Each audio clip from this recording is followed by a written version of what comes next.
రకరకాల స్తోత్రాలు ఉంటాయి. వాటన్నిట్లల్లో కూడా భయాన్ని తొలగించేది అన్నట్టుగా ప్రతి ఒక్కళ్ళు నిత్య పారాయణంగా చేసుకునేది హనుమాన్ చాలీసా. అయితే తులసీదాస్‌కి కలలో కనిపించటము, అలాగే కొన్ని కొన్ని ప్రత్యక్ష ప్రామాణికం ద్వారా ఆయన స్ఫూర్తి పొంది ఆయన భగవత్ అనుగ్రహంతోటి రాసారని చెప్తూ ఉంటారు. అసలు ఇంతకీ తులసీదాస్ ఎవరు? అసలు ఎక్కడివారు? అసలు ఈ హనుమాన్ చాలీసా ఆయన రాయటంలో ఉన్న ఆంతర్యం ఏంటి? శ్రీరామ జయ రామ జయ జయ రామ. ముందర హనుమాన్ చాలీసాకు సంబంధించినటువంటి విషయాన్ని మనం మాట్లాడుకుంటున్నాం కాబట్టి రామనామం చేస్తే వారికి సంతుష్టులవుతారు అనేది తులసీదాస్ వారే చెప్పారు స్వయంగా. అంటే ఈ తులసీదాస్ వారిని మనం గనక చూచినట్లయితే వారు ఉత్తరప్రదేశ్‌లోని అయోధ్య, వారణాసి ప్రాంతంలో ఎక్కువగా సంచరించినట్లుగా మనకి చరిత్రలో కనిపిస్తుంది. ఆహా! వారి అమ్మగారికి, నాన్నగారికి చాలా కాలానికి ఈ తులసీదాస్ జన్మించినట్లుగా, ఈ తులసీదాస్ వారు పుట్టిన తర్వాత 4వ రోజుకే వాళ్ళ నాన్నగారు మరణించినట్లుగా, 5వ సంవత్సరానికి తల్లి మరణించినట్లుగా అయ్యో! వారి చరిత్రలో ఆహా! మనకి కనిపిస్తూ ఉంటుంది. అయితే వీరు మనకి శ్రావణ మాసంలో సప్తమి రోజున వారి జన్మోత్సవం కింద చేస్తూ ఉంటారు. శ్రావణ మాసం వచ్చిన తర్వాత 7వ రోజున వారు మూలా నక్షత్రంలో పుట్టినట్లుగా కూడా ఒక కథ మనకి తెలుస్తోంది. సో, మూలా నక్షత్రంలో తండ్రి గండంలో పుట్టారు అన్నట్లుగా జ్యోతిష్కులు చెప్పటం. విచిత్రం ఏంటంటే పుట్టినటువంటి పిల్లవాడికి పళ్ళన్నీ వచ్చున్నాయటమ్మా. దంతాలన్నీ పూర్తిగా దంతాలతో పుట్టటం. దంతాలతోటే పుట్టారా? పుట్టాడు. ఆహా! తర్వాత పుట్టంగానే మాట్లాడటం కూడా జరిగినట్లుగా ఓహో! కొన్ని చోట్ల వారి యొక్క చరిత్రలో అక్కడక్కడ మనకి కొన్ని కథల్లో తెలుస్తుంది. ఏదేమైనప్పటికీ కూడా తులసీదాస్ వారిని వాలితో పోలుస్తూ ఉంటారు మన వాళ్ళందరూ కూడా. ఆహా! అంటే వాలి అంశగా, వాలి. ఆహా! వాలి సుగ్రీవులు ఎట్లాగైతే ఉన్నారో ఆ అంశగా వీళ్ళని తులసీదాస్‌ని చూస్తూ ఉంటారు. వీరు తన యొక్క రచనామృతాలు చాలా చేశారు. 'రామచరితమానస్సు', 'హనుమాన్ చాలీసా' ఇంకా 4, 5 కావ్యాలు వీరు రచన చేయటం జరిగింది. వీరు కాశీలో ఉన్నప్పుడు గంగ ఒడ్డున కూర్చొని ఇవన్నీ రచన చేసినట్టుగా అక్కడ తులసి ఘాట్ అనేది కూడా ఒకటి ఉన్నది. ఆ తులసి ఘాట్ దగ్గర రచన చేసి 'సంకటమోచన హనుమాన్' అనేటువంటిది కాశీలో పరమ శక్తివంతమైనటువంటి క్షేత్రం. దానికి వారి రచనలను సమర్పణ చేసినట్టుగా కూడా మనకి కనిపిస్తోంది ఇక్కడ.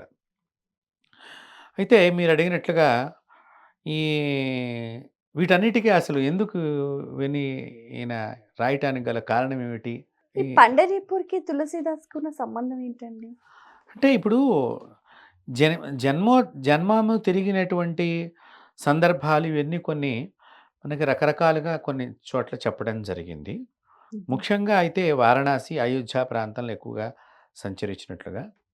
అయితే ఇతని భార్య పెళ్ళైన తర్వాత భార్య వచ్చింది. ఆవిడ పేరు రత్న అనేటువంటి నామంతో ఉన్నది.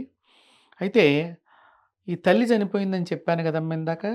తల్లి చనిపోయిన తర్వాత రోజు పార్వతీదేవి వచ్చి అన్నం తినిపించేదట సాయంకాలం పూట. ఓహ్! పార్వతీదేవి. సాక్షాత్తు జగదంబ. అందువలన ఆయనకు అంత గొప్ప భగవంతుడి యొక్క సన్నిధానం కలిగారు. నేను ఇందాక చెప్పాను గదా! వాలి అనుబంధంగా కొంతమంది చరిత్రకారులు ఆయన వాలితో పోల్చారు అని చెప్పాను కదమ్మా!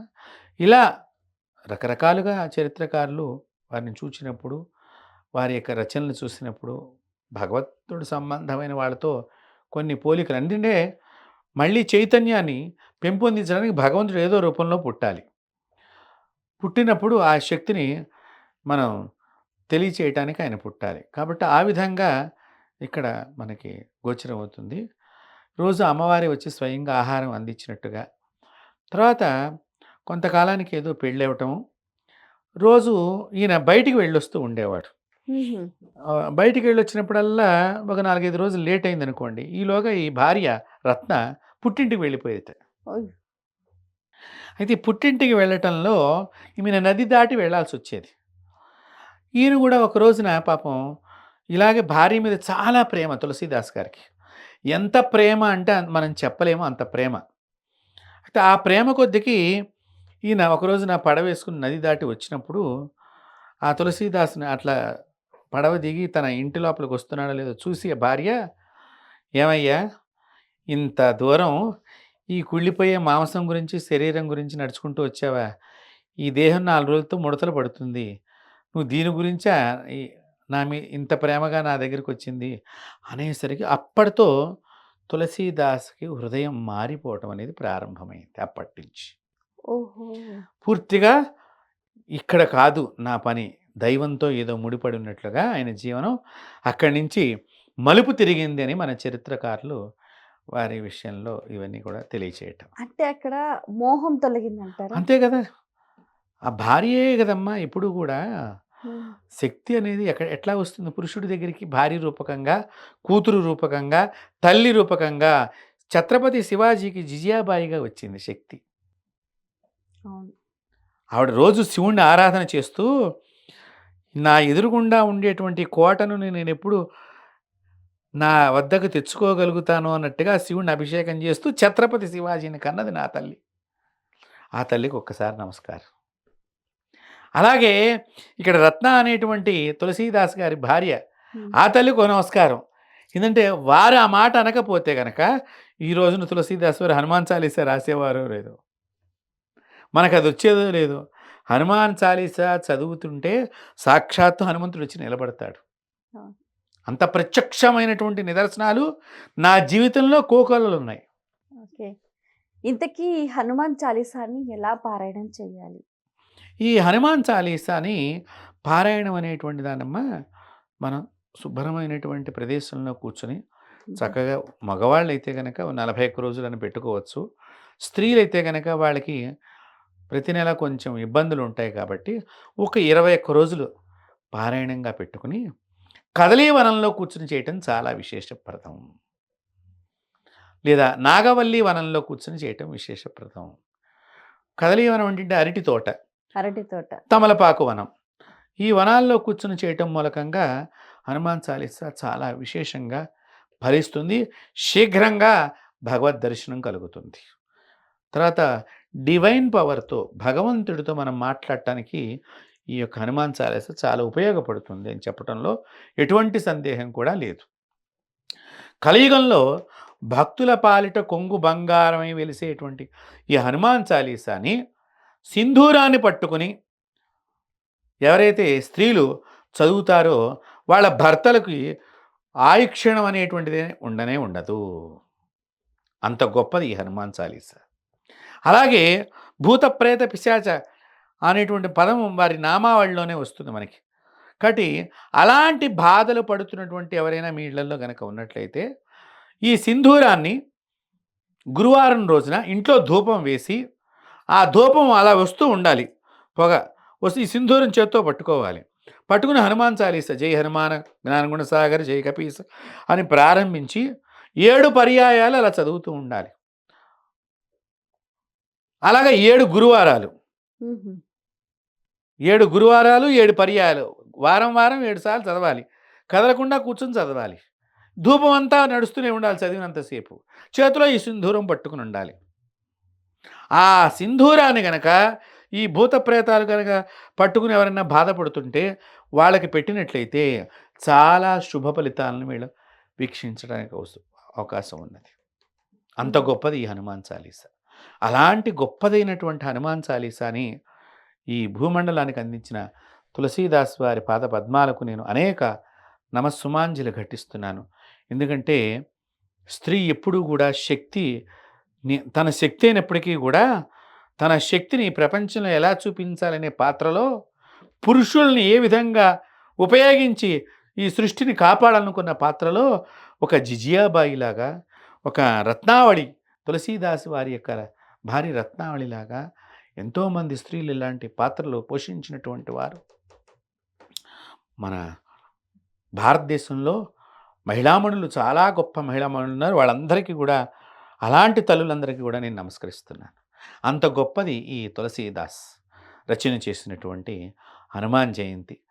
రేపు ఎలాగో సప్తమి రోజున వారి జన్మదినోత్సవం కాబట్టి మీరు అందుకనే అడుగుతున్నారేమో నేను అనుకుంటున్నాను.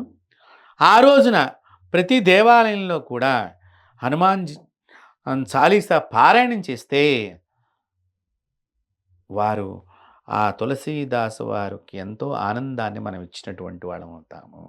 హనుమాన్ చాలీసాని అని అంటే అది మనకు చౌపాయి లాగా ఒక 40 శ్లోకాలలో ఉంటుంది కదా! అవునమ్మా.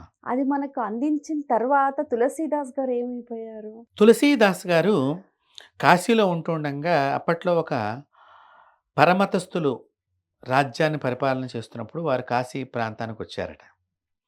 వారు అలాగే ఆ కాశీ గట్టు మీద కూర్చొని వారు రామనామంతో పాటు హనుమాన్ చాలీసాని నిరంతరం పారాయణం చేస్తున్నారు తులసీదాస్ వారు. సాక్షాత్తు వారు దైవశక్తి సంపన్నులు, దైవాంశ సంభూతులు వారు.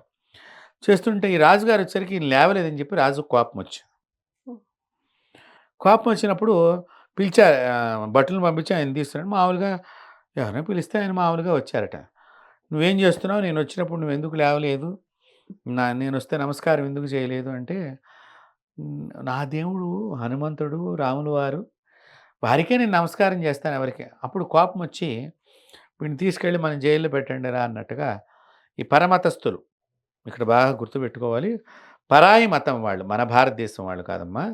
పరమతస్థులు, పరాయి మతం వాళ్ళు వచ్చినప్పుడు జరిగిన సంఘటన ఇది కాశీలో. వేసినప్పుడు ఈ తులసీదాస్ గారిని అక్కడ తీసుకెళ్లారు, పెట్టారు. కొన్ని వందల కోతులు ఆ రాజుగారి యొక్క గృహాన్ని పాడు చేసేసినాయి. ఓహ్! కొన్ని వందల కోతులు ఒక్క క్షణంలో వచ్చినాయిటమ్మా. మొత్తం బీభత్సం, భయానకం, రౌద్రం అన్నీ హనుమంతుడి దగ్గర ఉండేటువంటి ఏవైతే రావణాసురుడిని చంపాలి అనేటువంటి భావన లేకపోయినా వచ్చేటట్టుగా రావణాసుడు ప్రవర్తిస్తే ఆయన ఎట్లాగైతే అశోకవనాన్ని ధ్వంసం చేశాడో ఆ మాదిరిగా 100 కోతులు కాదు, వేలాది కోతులు అక్కడికి వచ్చేసినాయి. ఇది నిజంగా జరిగిన సంఘటన. ఇట్లాంటి అంశాలని మన ప్రభుత్వం వాళ్ళు పాఠ్యాంశాల్లో వేస్తే పిల్లలకి హనుమాన్ చాలీసా మీద ఇంకా భక్తి కలుగుతుంది. ఇది జరిగినటువంటి కథ, ఇది కల్పిత గాథ కాదు, జరిగినటువంటి కథ, యథార్థ సంఘటన. ఇలాంటివి మనం పాఠాల్లో నేర్పించాలి. నేర్పించినప్పుడు వాళ్ళకి ఒక భక్తి కలుగుతుంది, ధర్మ మార్గం కలుగుతుంది. పాలకులు కూడా ప్రతిరోజు వాళ్ళ ఆఫీసుల్లో హనుమాన్ చాలీసా వేసినప్పుడు అక్కడ ప్రజారంజకరమైనటువంటి పాలన జరుగుతుంది. ప్రజలందరూ కూడా సంతుష్టులు అవుతారు వాళ్ళ పాలన చూచి. అలాంటిది హనుమాన్ చాలీసా.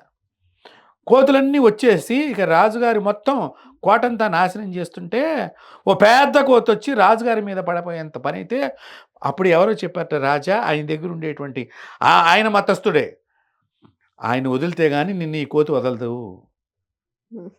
ఎవరిని వదలాలి? తులసీదాస్.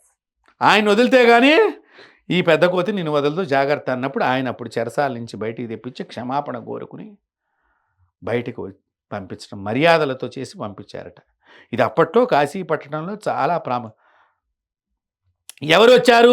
కాశీలో ఉండే సంకటమోచన హనుమంతుడే అక్కడికి ఆ కోట దగ్గరికి వచ్చేసారు, రాజుగారి దగ్గరికి, ఆ పరమతస్థుడైనటువంటి రాజుగారి దగ్గరికి. అలాంటి గొప్పది ఆ సంకటమోచన హనుమాన్నే ఆయన పట్టుకుని హనుమాన్ చాలీసా రాశారు కాశీలో ఉండేటువంటిది. అక్కడనే అదంతా కూడా ఆయన రచన చేసినటువంటి రామచరిత మానసు, హనుమాన్ చాలీసా అంతా అక్కడ కాశీలో ఇప్పటికీ ఉన్నది ఆ దేవాలయం. ఆ దేవాలయానికి అంకితం చేసినట్లుగా కూడా చరిత్రకారులు చెప్పడం జరిగింది. అంత గొప్పది ఈ హనుమాన్ చాలీసా, రామచరిత్ర మానసు కూడా. ఆయన కాశీ ఒడ్డున కూర్చుని చక్కగా రోజు చేస్తూ ఉంటే ప్రతిరోజు మధ్యాహ్నం వేళ ఒక వానరం, ఒక కోతి వచ్చి అక్కడ వింటూ ఉండేట. మొత్తం ఈయన రామచరిత్ర మానస రచన చేసి పాడుకుంటూ ఉండేటప్పుడు అంత ప్రత్యక్ష, అంటే భగవంతుడు విని దాన్ని స్వీకరించినట్లుగా భావన చేసేటువంటి వాళ్ళు ఈ తులసీదాస్. రామాయణం, రామచరిత్ర మానసం మనం రామాయణం కింద తెలుగులో అంటూ ఉంటాం. అంత గొప్పది వారి రచనలన్నీ కూడా. ఇప్పటికీ కూడానమ్మా నేను చెప్పిన ఈ సంకటమోచన హనుమాన్ దగ్గర ఇది జరిగినటువంటి గాథ, రియల్ స్టోరీ. ఎప్పటిది? పురాతనమైంది కాదు, మన స్వాతంత్రం వచ్చిన తర్వాత కొద్ది రోజుల ముందర జరిగిన సంఘటన. ముష్కర మూకలు ఇతర దేశాల నుంచి వచ్చి బాంబులు పెట్టారు కాశీ పట్టణంలో. పెట్టినప్పుడు ఒక బాంబు సంకటమోచన హనుమాన్ దేవాలయం దగ్గర పెట్టారు. ఇంటెలిజెన్స్ వర్గాలన్నీ కూడా ఎక్కడెక్కడ బాంబులు పెట్టారనే విషయం, కాశీలో ఇట్లా బాంబులు పెట్టారంటే కొన్నిటిని నిర్వీర్యం చేశారు. నిర్వీర్యం చేస్తే ఒకటి పేలింది. దాంతో అంతా అలర్ట్ అయ్యి మొత్తం అంతా ఎక్కడెక్కడ ఉన్నవి మొత్తం నిర్వీర్యం చేశారు. ఒకటి ఎక్కడ ఉంది అని వాళ్ళ దృష్టిలో వెతుకుతున్న సందర్భంలో, మొత్తం కాశీ అంతా జల్లెడ పడుతున్న సందర్భంలో ఒక కోతి ఈ వచ్చి ఆ సంకటమోచన హనుమాన్ దేవాలయం దగ్గరున్న బాంబుని పట్టుకున్నది. గ్రేట్. హ్మ్. అది సంకటమోచన హనుమాన్ దేవాలయం శక్తి. ఆ బాంబుని పట్టుకున్నప్పుడు అక్కడ చూపించింది పోలీసు వాళ్ళకి. దాన్ని నిర్వీర్యం చేశారు. అప్పుడు పేలలేదు. సంకటమోచన హనుమాన్ గుడిలో చాలా వందల మంది అప్పుడు హనుమాన్ చాలీసా పారాయణం చేస్తున్న సందర్భంలో. ఇప్పటికీ కూడా సజీవ సాక్ష్యంగా అక్కడ హనుమంతుడు ఈరోజు కూడా కాశీ పట్టణంలో అంత గొప్ప దేవాలయానికి వారు రామచరితమానస్ అందించారని చెప్పి మనకు చరిత్రలో కనిపించింది. అలాంటి పుణ్యపురుషుడైనటువంటి వారిని ఈ రోజున స్మరించుకునేటువంటి అవకాశం నాకు ఇట్సీ టీవీ ద్వారా అందించినందుకు మీ అందరికీ కూడా ఆ స్వామివారి అనుగ్రహం, మీ యాజమాన్యానికి మీకు కూడా ఆ హనుమంతుడి యొక్క అనుగ్రహం కలగాలని చెప్పి నేను కోరుకుంటున్నాను. అంత పుణ్యపురుషుడికి నేను నమస్కరిస్తూ, చక్కగా ప్రతి ఒక్కరూ కూడా ఈ హనుమాన్ చాలీసా ఇంటింట ప్రతి చిన్న పెద్ద అనేటువంటి తారతమ్యం లేకుండా ఈ పారాయణం చేసి వారి జీవితాన్ని ధన్యత పొందాలని చెప్పి నేను కోరుకుంటున్నాను. వీక్షించారు కదండి. చక్కగా యథార్థ సంఘటన ఆధారంగా జరిగిన నేపథ్యం ఇది. తులసీదాస్కి సాక్షాత్తు హనుమంతుల వారు అనుగ్రహించారు. వారు రచించిన హనుమాన్ చాలీసాని ఎవరైతే పఠిస్తారో వారి జీవితంలో వారికి కావాల్సినవన్నీ కూడా వారికి లభిస్తాయి. వారికి ఉన్న సంకటాలన్నీ దూరం అయిపోతాయి అని చెప్తున్నారు. ఆ విధంగా హనుమాన్ చాలీసాను పఠించండి, ఆనందాన్ని పొందండి. నమస్కారం.